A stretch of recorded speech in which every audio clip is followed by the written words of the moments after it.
আল্লাহ তাবারক ওয়া তাআলা মাখলুক সৃষ্টি করতে গিয়ে সর্বপ্রথম যা সৃষ্টি করলেন তা হচ্ছে নূরে মুহাম্মদ সাল্লাল্লাহু আলাইহি ওয়াসাল্লাম বা হযরত মুহাম্মদ সাল্লাল্লাহু তাআলা আলাইহি ওয়াসাল্লামের নূর। হযরত মুহাম্মদ সাল্লাল্লাহু তাআলা আলাইহি ওয়াসাল্লামের ভাষায় বর্ণিত হয়েছে এভাবে: একদিন হযরতে জাবির রাদিয়াল্লাহু তাআলা আনহু হুজুরে আকরাম সাল্লাল্লাহু তাআলা আলাইহি ওয়াসাল্লামের নিকটে এসে জিজ্ঞাসা করলেন, হে আল্লাহর রাসূল, আপনি আমাকে বলুন যে আল্লাহ রব্বুল আলামিন সর্বপ্রথম কোন বস্তুটি সৃষ্টি করেছিলেন? হুজুর আকরাম সাল্লাল্লাহু তাআলা আলাইহি ওয়াসাল্লাম বললেন, হে জাবির, আল্লাহ তাআলা সব কিছু সৃষ্টির পূর্বে তার পবিত্র নূর হতে তোমার নাভির নূরকে সৃষ্টি করেছিলেন। তারপর তিনি ওই নূরকে এমন অলৌকিক শক্তি প্রদান করলেন যে তা আল্লাহর আদেশে যেখানে ইচ্ছা সেখানেই বিচরণ করতে পারে। সে সময় লোহে মাহফুজ, কলম, বেহেশত, দোজখ, ফেরেশতা, আসমান জামিন, চন্দ্র সূর্য, জিন মানব কিছুই ছিল না। হযরত মুহাম্মদ সাল্লাল্লাহু তাআলা আলাইহি ওয়াসাল্লামের নূর হতে সমগ্র মাখলুক সৃষ্টি। তারপর যখন আল্লাহ তাআলা অন্যান্য সকল মাখলুক সৃষ্টি করার ইচ্ছা করলেন, তখন উক্ত নূরে মুহাম্মদ সাল্লাল্লাহু তাআলা আলাইহি ওয়াসাল্লামকে 4 ভাগে বিভক্ত করলেন। প্রথম ভাগ হতে কলম, দ্বিতীয় ভাগ হতে লোহে মাহফুজ ও তৃতীয় ভাগ হতে আরশে মুআল্লা সৃষ্টি করলেন। এরপর চতুর্থ ভাগকে 4 ভাগে বিভক্ত করে প্রথম ভাগ দ্বারা আরশে বহনকারী ফারিস্তা, দ্বিতীয় ভাগ দ্বারা কুরসি এবং তৃতীয় ভাগ দ্বারা সমগ্র ফারিস্তাকে সৃষ্টি করলেন। এরপর বাকি অংশটিকে আবার 4 ভাগে বিভক্ত করে প্রথম ভাগ দ্বারা আকাশমণ্ডলী, দ্বিতীয় ভাগ দ্বারা জামিন এবং তৃতীয় ভাগ দ্বারা বেহেশত ও দোজখকে সৃষ্টি করলেন। তারপর বাকি চতুর্থ ভাগকে আবার 4 ভাগে বিভক্ত করে তার প্রথম ভাগ দ্বারা মুমিনের চোখের জ্যোতি, দ্বিতীয় ভাগ দ্বারা তাদের অন্তরের নূর এবং তৃতীয় ভাগ দ্বারা অনুভূতির নূর অর্থাৎ তাওহীদের আলো বা কালেমায়ে তাইয়্যিব লা ইলাহা ইল্লাল্লাহু মুহাম্মাদুর রাসূলুল্লাহ সাল্লাল্লাহু তাআলা আলাইহি ওয়াসাল্লাম সৃষ্টি করলেন। এইভাবেই হাদিস শরীফে বর্ণিত আছে যে হযরত আদম আলাইহিস সালামকে সৃষ্টির সময় হযরত নবী করিম সাল্লাল্লাহু তাআলা আলাইহি ওয়াসাল্লামের নূর ও তার পেশানিতে ছিল। এরপর ওই নূর তার পিঠ হতে হযরত হাওয়া আলাইহিস সালামের শেকমে জায়গা পেল। তারপর সে নূর যথাক্রমে তাদের পুত্র হযরতে শীস আলাইহিস সালাম থেকে হযরতে ইদ্রিস আলাইহিস সালাম এবং হযরতে ইদ্রিস আলাইহিস সালাম থেকে হযরতে নূহ আলাইহিস সালাম এভাবে একের পর এক পেশানিতে স্থানান্তরিত হতে হতে শেষ পর্যন্ত তা হযরতে ইব্রাহিম আলাইহিস সালামের পেশানিতে জায়গা পেল।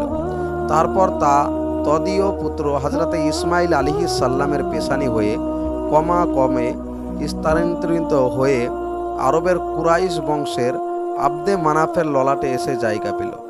আব্দে মানাফের সন্তানের মধ্যে 4 জন পুত্র ছিল। তার মধ্যে নূরে মুহাম্মদ সাল্লাল্লাহু তাআলা আলাইহি ওয়াসাল্লাম বহনকারী অন্যতম পুত্র হাশেমের ললাটে জায়গা পেল।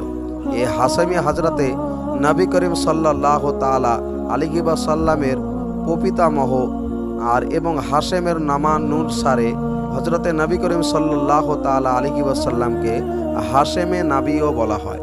বর্ণিত আছে যে উক্ত নূরে মুহাম্মদ সাল্লাল্লাহু তাআলা আলাইহি ওয়াসাল্লামের বরকতেই কুরাইশের প্রধান হাশেম কুরাইশ জাতির সরদারি লাভ করলেন এবং কাবা শরীফের চাবি তার হাতে অর্পিত হলো, অর্থাৎ তিনি কাবা ঘরের মুতাআল্লি বা তত্ত্বাধায়ক মনোনীত হলেন। যে বছর হাশেমের হাতে কাবা ঘরের দায়িত্ব অর্পিত হলো, সে বছর আরবের প্রচণ্ড দুর্ভিক্ষ দেখা দিল। দেশের গরিব দুঃখীদেরও অন্ন বস্ত্রের কষ্ট চরম আকার ধারণ করল। কিন্তু আল্লাহর রহমতে মুহাম্মদ সাল্লাল্লাহু তাআলা আলাইহি ওয়াসাল্লামের নূরের বরকতে কুরাইশ নেতা হাশেম অটল ধনসম্পদের মালিক ছিলেন। দুর্ভিক্ষকালে তিনি মক্কার অনাহারী লোকদের জন্য খাবারের ব্যবস্থা করে দিলেন।